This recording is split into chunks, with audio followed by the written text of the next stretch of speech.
Welcome back to a little bit of cheese, your bite-sized Wisconsin sports podcast. I'm your host, Cody Depuus. That is Sam Douglas, and this is our year in review.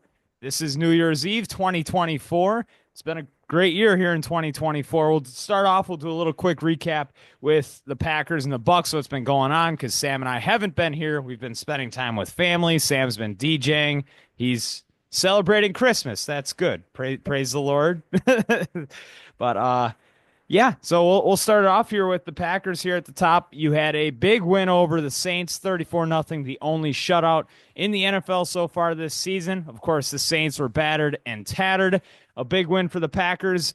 Jordan Love didn't play great, but he didn't need to. Josh Jacobs punching a couple in once again, but I think the big story in this one was the defense a couple of weeks ago.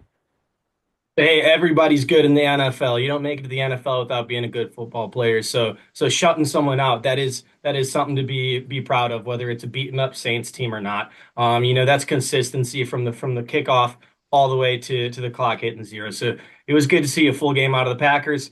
Unfortunately, we've seen the full games out of the Packers against teams like the Saints, which brings us to what happened this week. And when we play the good teams, hey, playoffs are coming up. 34-0 against the crappy Saints team is fantastic. Yeah. I don't care about it. It's time to start playing teams like the Vikings. And we got Philly coming up, and playoffs are right around the corner. So love the Saints game. Don't get me wrong. Great way to head into Christmas. On a Monday night, dominating. We had a couple of Schwabenon shout outs during the game. A Yep. couple of Walk shout outs during the game. You love to see it. Yeah, I was actually watching the game near Green Bay, and they were like talking up the Ashwaubenon bowling alley or whatnot on the TV Yeah, yeah. broadcast. They're like, we were there last week. It's awesome, sweet, yeah, cool stuff. But yeah, that was a great game. I thought, uh, as well as you, not a lot you can really take away from it. The Saints were a really bad team. Green Bay was a really solid team, really hot going into that. That shouldn't have been close, and it wasn't. Green Bay went in, they took care of business, and got ready for Christmas. But then the big game that we all want to talk about occurring just 2 days ago on Sunday, the Packers losing 27-25 against the Minnesota Vikings. This game started off super, super, super slow. Jordan Love was non-existent until halfway through the third quarter. The defense did not play great. This is really probably one of those stamp it performances for Sam Darnold and the Vikings this year. The way I explained it, I was bartending during it. When that game ended, I said, I think the Vikings might be real. I think they might have a shot to go on a little bit of a run. It took me until that point. But now 14-2, you can't deny these guys. They've been winning. They've been doing it. And this is a Green Bay team that was playing really well going into it. Flores had a good scheme on defense. They were able to keep him off check for 2.5 quarters throughout that game. And, of course, Love and the boys got hot in the fourth, a little bit too late. I think this is – I think Green Bay is right where they have been all year. Just at that brink where you can beat these teams, but they just haven't yet. So I want your overall takeaways, your analysis on this performance being a big game, but really not that big of a game in playoff implications. I love that you led with that. Because my takeaway was maybe optimistically, it didn't feel like we showed our full hand. I don't think that was the game plan. I just don't think that a Matt LaFleur game plan in a must-win game gets the ball to Jaden Reed 2, 3 times. I just don't think that Matt LaFleur is dialing up a game in a must-win game. He doesn't take a deep shot to the fourth quarter. Now, credit to the Vikings. This is a game that we absolutely wanted to win. We went in there with the plan to win it, but I don't think that plan was what they're going to see in a couple weeks if we play them. It felt like we were holding a little bit back, and again, maybe that's optimistic. The loss of Christian Watson is huge. He's the Mm-hmm. take it deep guy, and the Vikings play that shell with their defensive back. So if you don't have someone who can push them downfield, you're going to end up where I think, it was getting into the third quarter, and Jordan Love's longest pass on the day was 8 yards. There was just nothing going downfield. There was no progress with the ball. 25-27 makes it look a lot closer than it was. Mm-hmm. Yeah, I think so too. And of course, all these Packer fans on Twitter, and myself included, you get frustrated with it. That kick at the end of the half on Minnesota, where they missed the kick, but they called an offsides penalty on Edgerrin Cooper. That was non-existent. I don't know how the heck they could call that, but there were so many bad calls on both sides in this game. Like I felt like Green Bay got a lot right away. Like those first three penalties against Minnesota were pretty chippy. Like they called the chip block on the defense, but then they didn't call the obvious chip block that Tucker Kraft looked Yeah. like he tried to take out. I can't remember which edge player for Minnesota, but it was even worse than the one that they actually called on the defensive side before. But I thought the officiating was a little silly to the point where you can't really blame it if you're a Packer fan. Like it was weird. And Minnesota also missed two field goals. Like they have enough to complain about as well.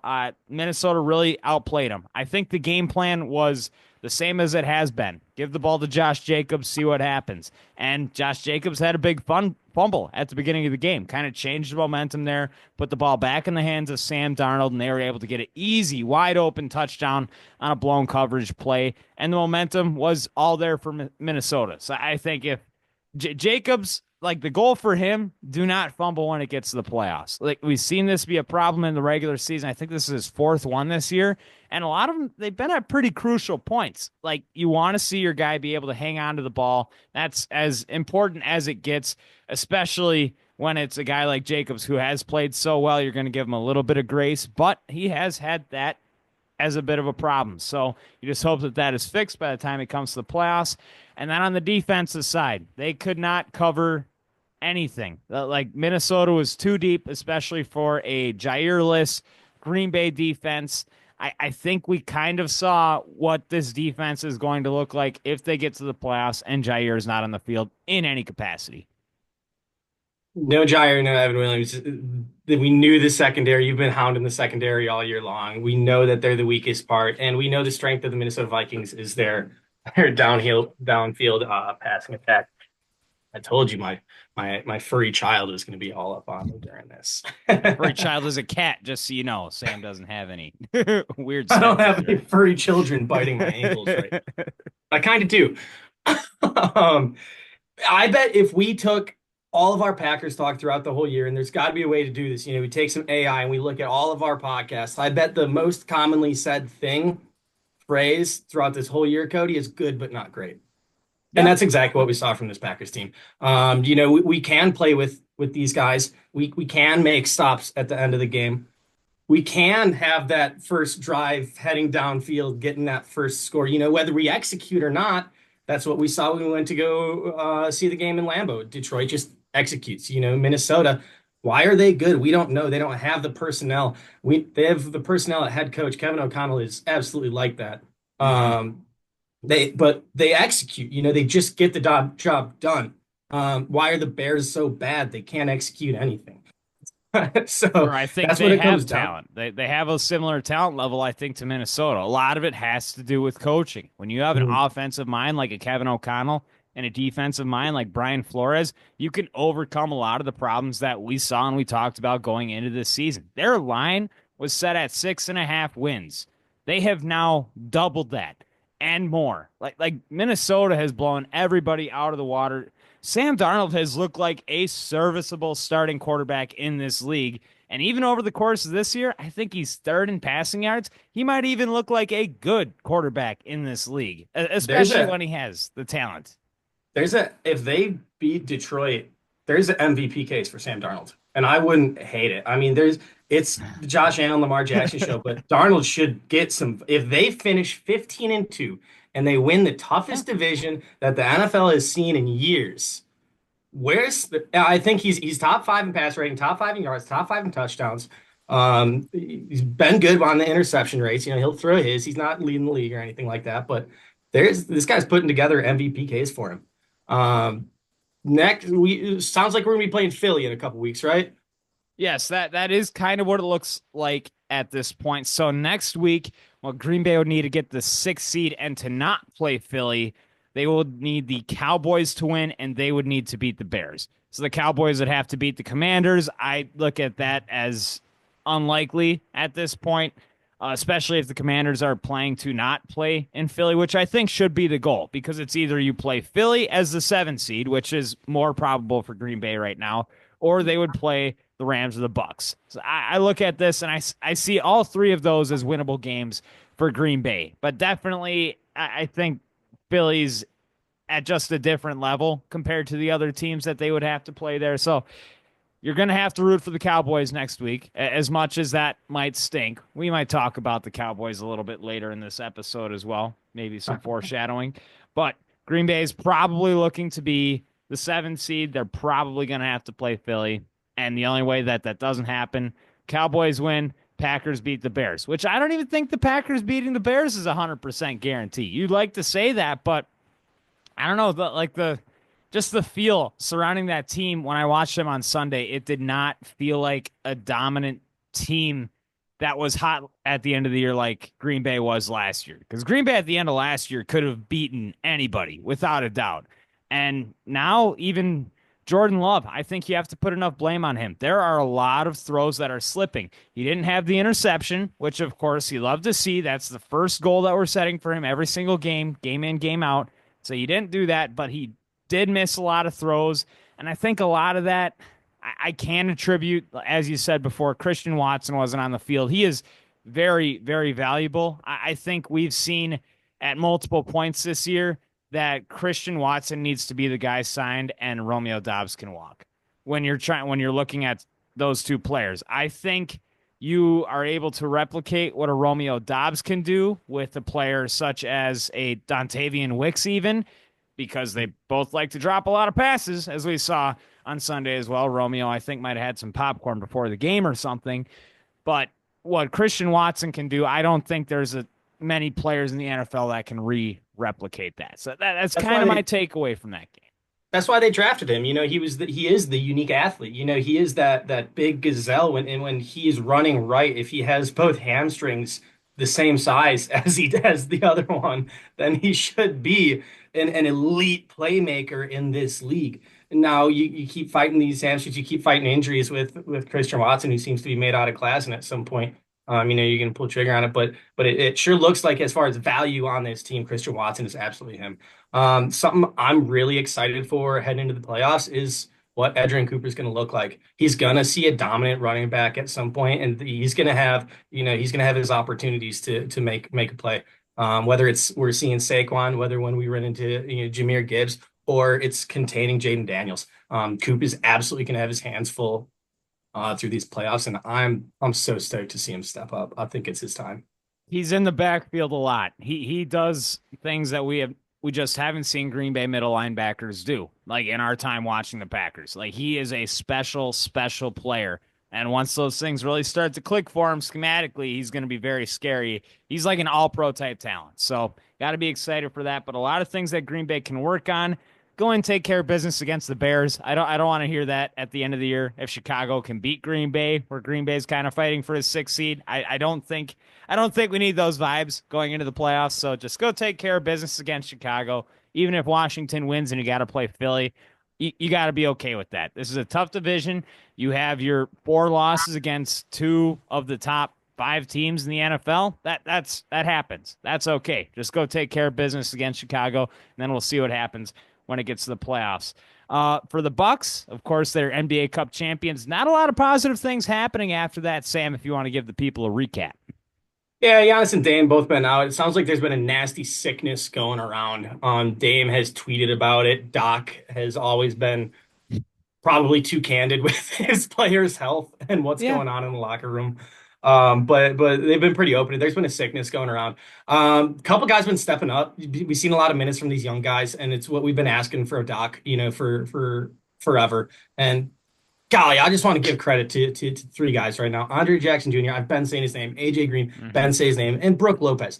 Brooke Lopez is absolutely so consistent. He's been averaging about 16 and a half, 17 points a game, 7 rebounds. He's shooting 47% from 3 since that NBA Cup. So Giannis, no Dame. You got big old Mr. Consistency down there. And then these kids, we lost to the Nets, we lost to the Bulls, but Cody, these kids are getting minutes. They're so good. They're gonna win us a playoff game at some point. We're not gonna win games without $120 million between 2 guys on the floor. right. That's the recipe. hmm But to see what we're doing, Bobby Portis has been playing well. Whether he fits in the system or not, give him the second rotation. Whether Bobby's great basketball for this Bucks team, I don't know. Is he a bucket? Absolutely. He's a big guy averaging 20 and 10 whenever he wants. So again, I don't know what we're doing with the Bobby situation, but maybe it's just we got to use him a little bit smarter. But the Bucks are staying course. No Giannis, no Dame. We're doing what we can. Again, the next big goal, we did the cup. The next big goal is get that top three seed and Yeah. just stay the course from there. I feel like the roster and what it looks like, even with Bobby, I know probably about a month or two ago, you were talking about a possible trade with Bobby Portis. I think the roster where it's at, especially with the Bucks' lack of capital, like I think it is just gonna stay. I think Yeah. Bobby's gonna stay. I think he's gonna be on this team. I think the roster is gonna look exactly the same way that it does going into the playoffs. So it's gonna continue to be figuring out your work in the scheme, figuring out how to use a Bobby Portis as Sam's got a light bulb going off. We got to shout out Ryan Rollins. Kid's on a two-way contract. You know who Ryan Rollins is yet, Cody? No, you have to enlighten me. He should his name should be I shouldn't be Brick Johnson today. I should be Ryan Rollins. He's taking All advantage of his right. time here. He's on a two-way contract. He plays with the herd sometimes. He's been getting minutes. Guy's a stud. He's going to get playoff minutes for this Bucks team. We're going to get All rid of right. DeLon Wright. I don't know if we're going to waive him or what, but Ryan Rollins has absolutely earned himself playoff minutes. Look for him in the Bucks coming up. Can you also enlighten me on the Brick Johnson name that you have there? Like, can you just help me out here? Uh, so check out, there's a New York Jets fiasco. Aaron Rodgers is vindicated a little bit on this season. It turns out that Woody Johnson's 18-year-old kid has been in the locker room, running the locker room, being a face, run all over the place, stand on chairs. There was a moment after, I think it was a Thanksgiving game, when Rodgers went to go hand the ball off, and Brick Johnson said, "No, no, no, I'm going to hand it off," and he took over the meeting. So, Oh, I think was it Salah who said I'm answering to a or no, the GM, was it Joe Douglas? He said I'm answering to an mhm. 18-year-old kid in one of his pressers. Brick Johnson has low-key been running the Jets. And Wow. it's Yeah, absolutely a that's. rich story. Ooh, yeah. It's is that just what happens in New York? Because I remember even with the Hard Knocks with the Giants, like they had his kids in there, kind of deciding who they were gonna pick in the first round. Like, who do you like here? I like Malik Neighbors, which I mean, good draft pick. Like you have to say that, but like you shouldn't be listening to a kid that is anybody that's honestly not hired by the organization to do football work. But yeah, that's up to par with how New York football has been going with both the Jets and the Giants. Oh, that's funny. All right, welcome Brick Johnson, and Brick my Zoom Johnson. name here is another year for beer. As we'll go into that when we get into our 2024 a little bit of cheese awards. But before we get into that, we want to do a brief thank you 2024 for what you provided us. Sam's got a couple of stories. I got a couple of stories. Just a quick summary of what was going on around the world in sports in 2024. Hey, 2024 sports is not written without Caitlin Clark. She took over the world in college basketball. She brought it to the pros, and the cool thing and the difficult thing about women's college season into the WNBA season, there's really no break. This girl was playing, for probably 12 months straight. She's the Steph Curry of an era. I hope she brought a lot of, hype and energy and attention to women's basketball. I think Caitlin Clark has been absolutely fantastic. Shout out to Caitlin Clark in 2024. Yeah, you don't have a 2024 like this year without a Caitlin Clark, and what she has done for the WNBA and where the WNBA is looking in the future. A lot of that is attributed to just the type of player she is, and what type of player is that? We're still figuring it out because we have not seen a type of player like a Caitlin Clark step into the WNBA and go in there and just dominate. And what she did back at Iowa, she's making guys like Dave Portnoy like turn on women's basketball like that. That's not something that you would expect to happen. Like I was watching women's basketball games this year, and a lot of that was because you got to check out this girl from Iowa, man. She could shoot from anywhere, and yeah, she can. You turn on the game, you're like, holy cow, this is electric, and the product is there for the WNBA. So big thanks to Caitlin Clark for what she provided. My big story is the Freddie Freeman walk-off home run in Game 1 of the World Series this year, the walk-off grand slam. I was watching that at Who's on Third in lacrosse. I feel like I watched a lot of really big sports moments at that bar this year, but this one I think was the one that we're going to remember forever. They needed to go ahead there in the bottom of the ninth. And Nestor Cortez, who's now a Milwaukee Brewer, was brought out of the bullpen for the New York Yankees. Freddie Freeman hits the walk-off grand slam. And I think another big part of that story was Freddie and what was going on with his family this year. One of his kids got diagnosed with a bad disease. They are since recovering, but a lot of things are going on with the Freemans this year. And Freddie's one of those good guys in baseball. I talked about it when it happened on the podcast. That was just one of those bone chilling, like, I don't care how much I hate the Dodgers. That moment was just cool, and I will never forget it, and neither will any baseball fans. So I think that's the one from 2024 that I'm really going to take with me, and I'm going to remember until the day I die. How can you not be romantic about baseball, right?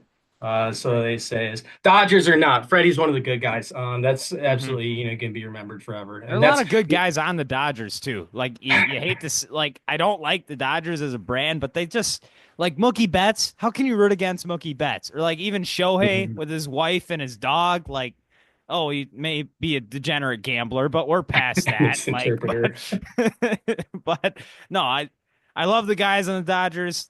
World champions they are. They're good guys and they're good baseball players too. One of the good guys, Scotty Scheffler. Also had a little bit of a heck of a year. You can't tell 2024 story of sports without Scotty Scheffler. Um, I'm not going to put him in the same sentence as Tiger Woods, but we haven't seen this type of dominance. We haven't seen somebody Mm-mm. who's just a lock to go win the next one and the next one and the next one, and then get pulled over, brought to county before before his tee time, go out and win the dang thing. He won the Masters. I mean, Scotty, and he seems like he's a stand-up guy too. It's a win for the good guys, and it is absolutely dominance like we haven't seen in 2 decades. So shout out to Scotty Scheffler in 2024. He's just a dang robot, man. It's like he was made in a lab to go play golf. Like it's such a mental game, and Scotty's one of those guys. Like he has one shot go off, he's just ready for the next one. Like I don't know, he's a robot. He was there to made to play golf. He Mhm. lives the good guy life. He's got his wife, his kids. He's just one of those good guys in the sport, and was on just an absolute heater this year, just winning tournament after tournament. So you got to give him an applause. Not going to forget that one either.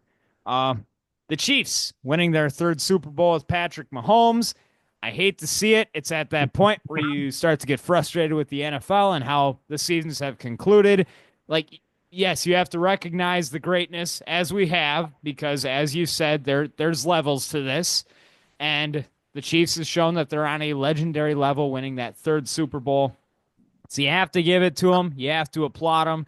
But I just really hope that there's not a three-peat that happens this year. I think that would like it would be historic, but it just doesn't feel good for the sport. You love parity, and the Chiefs don't like parity. They like those rings and they're going after them. Yeah, I was thinking about this the other day. The Chiefs' dominance has created the seasons that we're seeing Lamar Jackson and Josh Allen. I don't want to just Mm-hmm. give everything back to the Chiefs, but they're making these guys play so relaxed during the season because they don't care about, the MVP. And I think when you go into a season and you're just that talented, you don't care about the numbers. Turns out you actually put up a lot, better numbers. So I think they have these teams in a bind that like it doesn't matter what you do during the season, you will see the Chiefs at some point, and that is what your season's going to come down to. I got one more quick wrap up for 2024 before we get into the good stuff. If you don't know about the Chinese doping scandal that happened over the summer with the Olympic athletes, check it out. There's 23 swimmers that tested positive for PEDs, and they were allowed to swim. A way to completely brush it under the rug. The U.S. has been pushing on this, pushing on this. They let the athletes compete in the sanctity of sports. PEDs are this is holy ground, and seeing administrations completely see that happen and brush it under the rug and letting athletes compete is a massive story that we did not see because it's part of swimming, and I think it's a big deal. I really want, if administrations know that PEDs are going on, there needs to be action on it, and there's tons and tons of swimmers not competing fairly. I have a quote from Michael Phelps. It's clear to me that any attempts of reform at WADA have fallen short, and there are still deeply rooted systemic problems that prove detrimental to the integrity of international sports and athletes' rights to fair competition again and again. It's a big deal, and somebody's got to get their head knocked on straight. 2025, do better. You know what? I the way I look at this stuff long term, like you saw steroids back in baseball in the 90s. They knew it was going on. They didn't do anything because it helped the product on the field. I believe there are always going to be new ways to cheat. There are always going to be new ways to hide cheating. I think where sports evolve, I think cheating is just going to be legalized at some point. And Man. you can put whatever parameters on it you want. You can try to prolong it as much as you want to. But I don't know. I look at Major League Baseball, like there are guys, and we probably already mentioned a couple of them in this show that are they're juicing and they're doing what people consider to be cheating. And there's just this fine line that you draw. Should people be able to do that? Is that legal? Is it fair?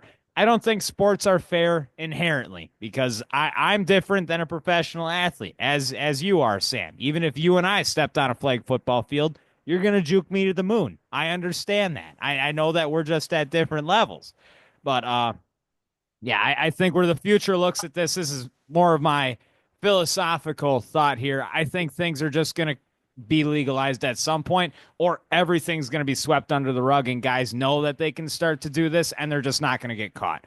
But yeah, it's good to lay the hammer down, but I don't see the hammer being a forever hammer. Just like hey, let's fix this problem right now, guys. Which you do need that hammer too.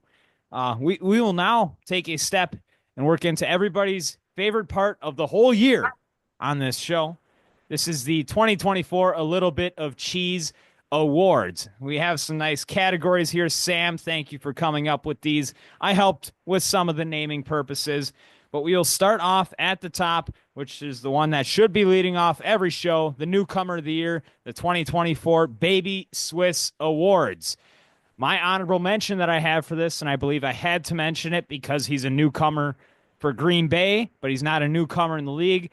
Josh Jacobs is my honorable mention. He is a stud. He's the best running back I've seen in green and gold with my own eyes. He's my honorable mention. But my award winner, this one seems pretty easy for us.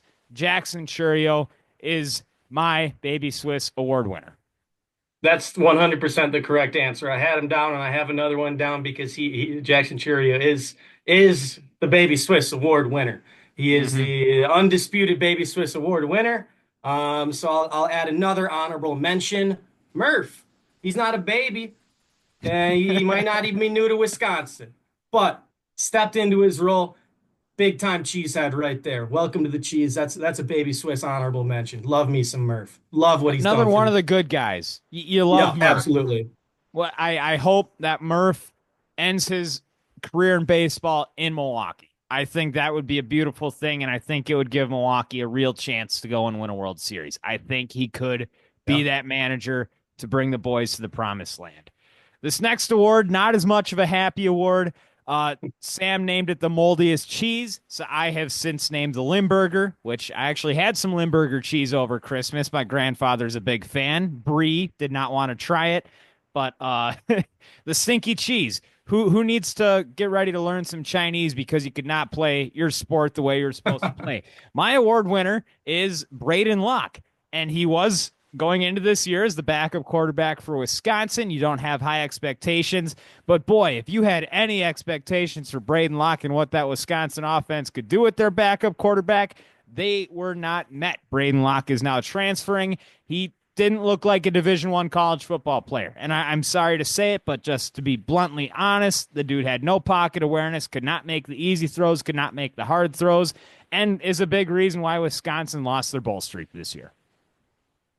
I'm kind of on a similar path. The entire Badgers football team. Get Yeah. them all. Get them all. I want get the transfer portal going. Get Fickle's guys. I don't care if they're freshmen. We need something new. There's a lot of stink going on in that locker room. I don't know if it's some cave-aged Limburger cheese or what, but Yeah. we got to see some turnover on this Badgers football team, and they're absolutely moldy cheese Limburger award winners. Well, 23 transfers as of, I think, a week and a half ago, so that number is probably higher than that. You're going to get a very different Badgers team next year. People are Good. leaving and new people are coming in. So we'll see if the change happens. It needs to. This is the best of all the cheeses, the Big Cheddar Award. And I think this one, it feels pretty easy. Giannis Antetokounmpo, I think he should have been regarded higher in last year's MVP awards. I think he's got another really solid shot this year. I think this is the best Giannis Antetokounmpo and one of the best players we've ever seen. One of the most dominant, the most dominant athlete in the state right now, one of the most dominant athletes in the world. There is an argument to say the most dominant athlete in the world. He's Mm-hmm. arguably a top 15 NBA player of all time. You know, he might retire if he gets some more hardware as a top 10 player of all time. He's playing in his prime. We talked about it last time. We talked. It's not times you want to take for granted because he's one of those guys at the top of his game, and it's special. Anytime Giannis is on a team, you're a championship contender, and he changed the city of Milwaukee, and he's still getting better in 2024. So, Giannis, you are the big cheddar. Big Cheddar 2024 award winner Giannis Antetokounmpo. Now the cheesiest play of the year award. I am going to give it's actually two plays, but Jake Bowers and Sal Frelick going back to back in game 3 of the Yeah. wild card series in the bottom of the 8th to take a 2-0 lead. And after that, of course, you give your ball to the closer, who's the best closer in all of baseball, and you get to waltz into the division series. Right, Sam? No, that's not the It makes case. But sense. but the play there was Bowers and Frelick going back to back there. I've never seen American Family Field or Miller Park or whatever get as loud as it did at that moment. That was one of those where I will just never forget that feeling when I saw Sal Frelick hit that ball further than he'd ever hit in his life before. So that is my cheesiest play of the year. I love it. If Jake Bowers is hitting dingers, you'd think something is going right for you. Mm-hmm. In big moments. My cheesiest play has got to be beating the Bears, blocking the Bears kick. It's just so That's a beautiful. The good. ownership continues on a block kick. I made some weird alien noise when that happened. It got goosebumps, and it's just one of the most beautiful things that I've seen in a long time. That's the cheesiest play for me. That was the most Bears Packers play the last 20 years for sure. It didn't feel like the Packers won, but the Bears always finding a way to lose. Thank you, Carl Brooks, for giving us that moment. Our cheesiest game of the year. We're going to stick with the Packers here. Green Bay over Dallas last year. Dallas was at home. They had won, I think it was 16 consecutive games in Jerry World, and they were the number 2 seed. Green Bay was going in. It was not given a lick of any chance to go in and beat that Dallas team and just went in there and stomped them. That game made me excited and made me think that the Packers had a real shot to win the Super Bowl last year, which of course they didn't go on to do, but they gave San Francisco a hell of a fight the next week after that. And I think that put a big stamp on that season and Jordan Love's first year starting the win over Dallas. I had the same exact thing. That game changed the identity of the Packers. We were a young, fun, playoff cusp team. All of a sudden, we had Super Bowl expectations. That single game changed the identity of the Packers. That's got to be the cheesiest game of 2024.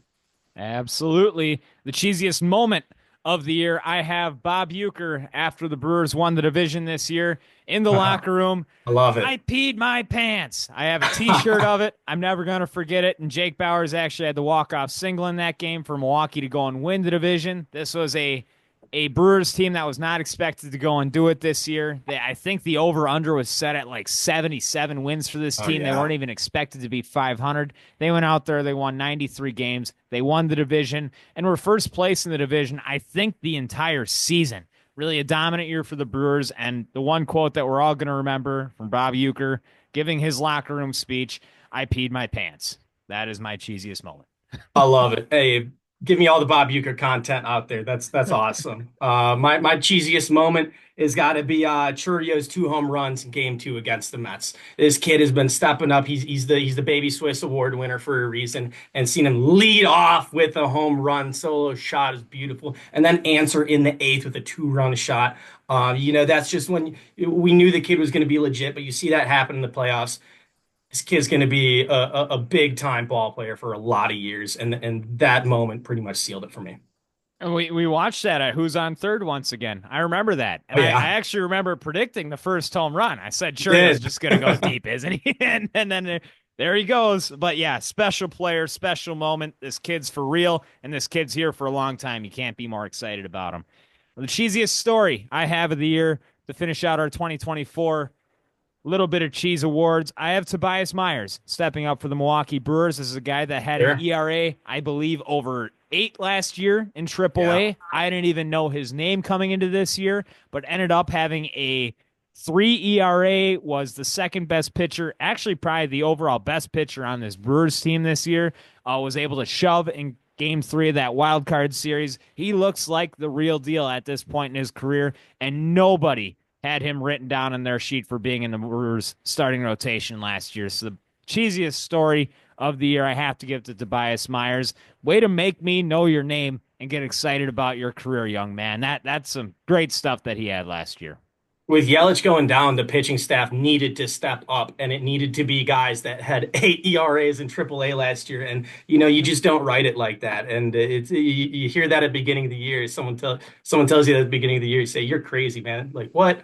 Mm-hmm. Um, my cheesy story for 2024 going into 2025 is the Giannis and Dame redemption arc. Dame had a lot of personal stuff going on last year. The expectations immediately when I heard that we traded Drew Holiday when Damian Lillard was coming to Milwaukee, that's worldwide.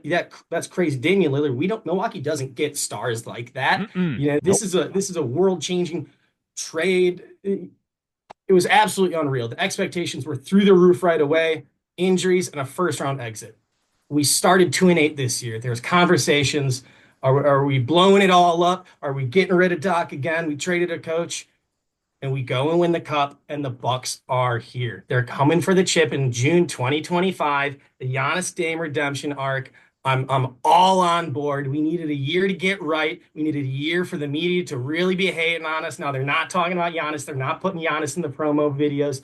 You had Bob, what's his name? GM, old GM of the Warriors say there's three superstars in the league: Steph, Durant, and LeBron. There's so much disrespect about Giannis and Dame, dude. They might have started 2-8. They might have lost in the first round last year, but they're coming. They're here. Giannis and Dame, Bucks redemption arc. Let's go get another ring.